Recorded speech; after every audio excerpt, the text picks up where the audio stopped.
हिंदुस्तान दुनिया भर में तरक्की की दौड़ में आगे क्यों बढ़ रहा है? इसलिए कि हिंदुस्तान को चलाने की आइन की किताब में अंबेडकर ने कहीं दर्ज नहीं किया था, जब तक आप जय श्री राम नहीं कहेंगे, जब तक आप अल्लाहू अकबर नहीं कहेंगे, जब तक आप गुरु जी का खालसा वाहेगुरु जी की फतेह नहीं कहेंगे, तब तक आप हिंदुस्तानी नहीं हैं। हम हिंदुस्तान के रहने वाले ठीक है, मैं मानती आप हिंदुस्तान है ना बाबा, तो आप एक बार जय श्री राम बोलो।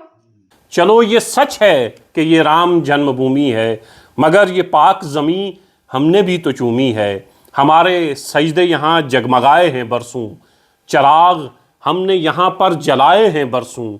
नमाज पढ़ना बुरा काम हो नहीं सकता, खफा हैं आप, खफा राम हो नहीं सकता। मेरे बिल्कुल दाएं जानिब आप अंबेडकर और गांधी को देख रहे होंगे। ये अंबेडकर और गांधी का हिंदुस्तान है, जिस हिंदुस्तान में हम लोग सांस लेते हैं।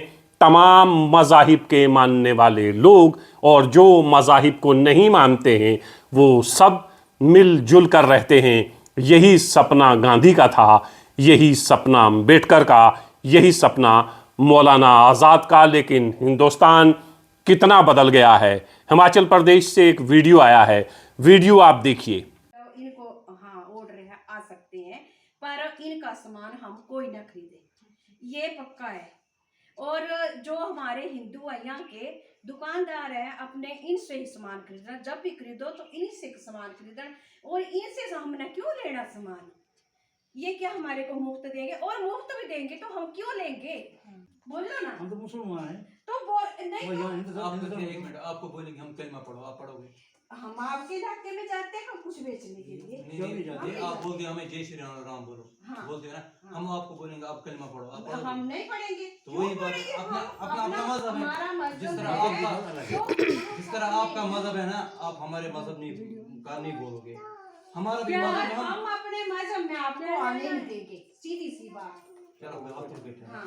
क्या लेना है? आप हमारे इलाके में नहीं आ सकते। मैं पंचायत की अधिकारी हूँ, मैं भी पंचायत में हूँ, मेंबर है, तो मैं अपनी तरफ से आने नहीं दूंगी। ठीक बात है, नहीं आना चाहिए, लेकिन ये आपको नहीं बोलना चाहिए कि आप जय श्री राम बोलो। बोलो, सुनो मेरी बात। आप बोलते कि हम हिंदुस्तान के हैं, है ना, हिंदुस्तान के। तो हम किस देश के हैं ये मुझे अगर अपने हिंदुस्तान में नहीं जाएंगे फिर कहाँ जाएंगे? अगर हम हिंदुस्तानी नहीं है तो फिर कहाँ जाएंगे? हम यहाँ फिर मुसलमानों को नहीं आने देंगे। वो फिर अलग बात है। ये हमारा संगठन है और ये हमारी एकता है। सुनो मेरी बात, सही बात है। आप बोल रहे हिंदुस्तान में मत आओ, फिर हम कहाँ के हैं? आप तो अपने कश्मीर में रहो। हाँ, कश्मीर किसका है? वो भी हिंदुस्तान का ही है ना। है, होगा वो मैं नहीं मानती, होगा ना वो, पर आपको वहाँ ही रहना पड़ेगा। वो फिर अलग बात है, हम कहाँ रहेंगे? आप बोलते हैं हिंदुस्तान में मत आ जाओ, फिर कहाँ जाएंगे हम? आप हमारे हिमाचल में नहीं आ सकते। अच्छा, ये बोला आप हिमाचल में नहीं आओगे? ये मत बोलो हिंदुस्तान में मत आओ। हिमाचल है ना, वो है कट्टर हिंदुओं का। अब हमारे हिंदू जो है ना, वो एक हो गए हैं, सबका संगठन बन चुका है। सही है, आप हिंदू ये बोलो हिंदुस्तान में मत आ जाओ। नहीं, हिंदुस्तान में हमारे तरफ से अनन्या यहाँ आने की आपको इजाजत नहीं। हिमाचल में मत आ जाओ, ये बोलो। हमारे हिमाचल में आपने बिल्कुल नहीं आना। ये बोला आप बोलते हिंदुस्तान में मत आ जाओ। हिंदुस्तान जहाँ आपके घर होंगे वहाँ रहो आप, पर यहाँ नहीं आना आपने। चलो कोई बात नहीं, ठीक है ना। वीडियो आपने देखा, सोशल मीडिया पर बहुत ज़्यादा वायरल है, बहुत बातें हो रही हैं। ये खातून सुषमा देवी हैं, जो हिमाचल प्रदेश के कांगड़ा ज़िला की रहने वाली हैं। एक बाप और बेटा जो सर्दियों में गर्म कपड़े बेचने हिमाचल जाते हैं, आज से नहीं कई सालों से जाते हैं। लेकिन इन्हें ये उम्मीद नहीं थी कि इस बार जो स्वागत किया जाएगा वो इस तरह किया जाएगा। तो ऐसा है कि आप अपना सामान हमारे हिमाचल में तो माती लाओ, मैं तो यही बोलती हूँ आपको। कि कहा जाएगा कि गर्म कपड़े आप तभी बेचेंगे जब कहेंगे जय श्री राम। और अगर आपको अपने आप को हिंदुस्तानी साबित करना है तो आपको जय श्री राम कहना होगा। वीडियो आप देख चुके हैं, ये नया हिंदुस्तान है, ये नए राम का तारुफ हिंदुस्तान में कुछ नफ़रत फैलाने वाले लोग हमसे करवा रहे हैं। राम तो मोहब्बत का नाम है, राम तो उसूलों का नाम है, राम वसूलों के लिए 14 साल वनवास चले जाते हैं, लेकिन एक नया राम हिंदुस्तान में हमें दिखाने की कोशिश की जा रही है और कहा जा रहा है कि आप अपने आप को अगर हिंदुस्तानी मानते हैं तो फिर दूसरी बात आपको ये कहनी होगी कि जय श्री राम। जब तक ये नारा नहीं लगेगा तब तक हम मानेंगे कि आप हिंदुस्तानी नहीं हैं।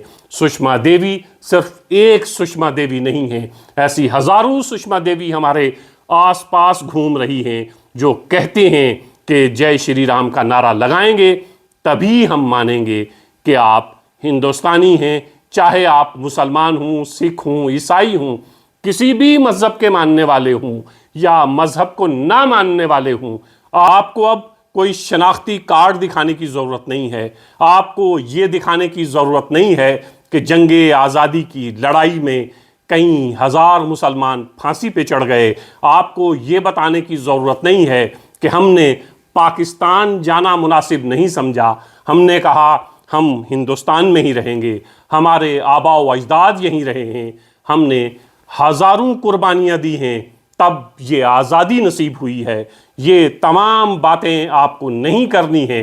हिंदुस्तानी साबित करने के लिए आपको सिर्फ एक नारा लगाना है, वो नारा है जय श्री राम का नारा। ये एक नया राम हिंदुस्तान के मुसलमानों को जगह जगह देखने को मिलता है और इस राम का उस राम से कोई ताल्लुक नहीं है जो राम हिंदुस्तानियों के दिलों में बसते हैं। अब जो हिंदुस्तान में राम हमें दिखाया जा रहा है, जिस राम से हमें डराया जा रहा है, ये वो राम नहीं है जिस राम के लिए अल्लामा इकबाल ने कहा था कि है राम के वजूद पे हिंदुस्तान को नाज अहले नज़र समझते हैं, इसको इमाम हिंद। ये वो राम है जो हम सब में बसता है, ये वो राम है जिसको अल्लामा इकबाल ने इमाम हिंद कहा है। लेकिन कुछ शरपसंद एक नए राम से हमारा तारुफ करवाना चाहते हैं। कहते हैं राम से डरिए, राम से खौफ खाइए। राम मोहब्बत और इसार का नाम नहीं है, राम डर और खौफ का नाम है। एक नया राम हमें दिखाने की कोशिश हिंदुस्तान के कुछ शरपसंद कर रहे हैं, लेकिन हम उसी राम को जानते हैं जिस राम को इकबाल जानते हैं।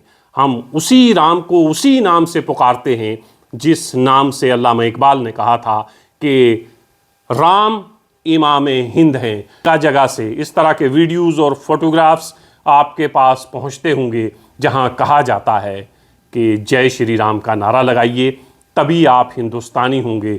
जय श्री राम का नारा लगाने वाला ही अगर हिंदुस्तानी होता तो अम्बेडकर अपनी किताब में इसका जिक्र करते। अम्बेडकर ने जिस किताब से हिंदुस्तान को चलाने की, हिंदुस्तान को आगे बढ़ने की बात की थी, वो हमारा कॉन्स्टिट्यूशन है। कॉन्स्टिट्यूशन में, हिंदुस्तान की आइन की किताब में कहीं दर्ज नहीं है कि आप जब तक जय श्री राम का नारा नहीं लगाएंगे तब तक आप भारतीय नहीं हैं, तब तक आप हिंदुस्तानी नहीं हैं। लोग हैं जो हिंदुस्तान को आइन की किताब से नहीं बल्कि अपने मन से चलाना चाहते हैं, अपनी नफ़रत से चलाना चाहते हैं। कुछ वीडियोज़, कुछ फोटोग्राफ्स हमारे सामने आ जाते हैं। कुछ ऐसी चीज़ें हैं जो वीडियो में कैद नहीं होती हैं, तस्वीरों में कैद नहीं होती हैं। बहुत से ऐसी जगह पर इस तरह के हादसे होते हैं, इस तरह लोगों को डराया, धमकाया और परेशान किया जाता है जिसका वीडियो हमारे सामने नहीं आता है। ये हिंदुस्तान है, ये राम राज्य की बात करने वाले लोग हैं जो कहते हैं जब तक जय श्री राम का नारा नहीं लगेगा तब तक आप हिंदुस्तानी नहीं हैं। लेकिन ये भूल जाते हैं कि मज़हब के नाम पर बनाया गया मुल्क किस तरह तबाह बर्बाद होता है। पड़ोसी मुल्क की मिसाल आपके सामने है। पाकिस्तान का क्या हुआ? मज़हब के नाम पर बनने वाला मुल्क बहुत जल्द 2 हिस्सों में तकसीम हो गया और 47 से लेकर आज तक एक कदम आगे नहीं बढ़ा सका है, बल्कि पीछे की तरफ ही जा रहा है। हिंदुस्तान दुनिया भर में तरक्की की दौड़ में आगे क्यों बढ़ रहा है? इसलिए कि हिंदुस्तान को चलाने की आइन की किताब में अम्बेडकर ने कहीं दर्ज नहीं किया था जब तक आप जय श्री राम नहीं कहेंगे, जब तक आप अल्लाहू अकबर नहीं कहेंगे, जब तक आप वाहेगुरु जी का खालसा, वाहेगुरु जी की फतेह नहीं कहेंगे, तब तक आप हिंदुस्तानी नहीं हैं। जो ये कहते हैं वो भी हिंदुस्तानी हैं, जो इसको नहीं कहते हैं, इन नारों को नहीं मानते हैं, मज़हब को नहीं मानते हैं, वो भी हिंदुस्तानी हैं, वो भी भारतीय हैं। भारत में रहने वाला हर बाशऊर शख्स, वो किसी भी मज़हब का हो, दूसरे मज़हब का एहतराम करना जानता है, दूसरे मज़हब के लोगों के साथ मिलजुल कर रहना चाहता है। ये हमारी हज़ारों साल की तारीख़ है और हज़ारों साल से साथ रहते रहते अब हम यहाँ पहुँच गए हैं कि लोग कहते हैं जय श्री राम कहिए तभी आप हिंदुस्तानी हैं। हम जय श्री राम कहें या ना कहें, राम इमाम हिंद हैं, बहुत पहले इकबाल हमें बता गए हैं। लेकिन ये शर्त कि जय श्री राम कहेंगे तभी आप हिंदुस्तानी हैं, ये हिंदुस्तान का वो नक्शा है जो दुनिया भर में हिंदुस्तान की रुसवाई का सबब बन रहा है। सुषमा देवी ने माफ़ी मांग ली और अली मोहम्मद मीर और फिरदौस अहमद मीर ने माफ़ भी कर दिया, लेकिन क्या सिलसिला यहाँ रुक नहीं जाना चाहिए? क्या ये सिलसिला यहाँ थम नहीं जाना चाहिए? क्योंकि इस तरह की चीज़ें जब जब सामने आती हैं तो बहुत शर्मिंदगी होती है, शर्म से झुक जाता है।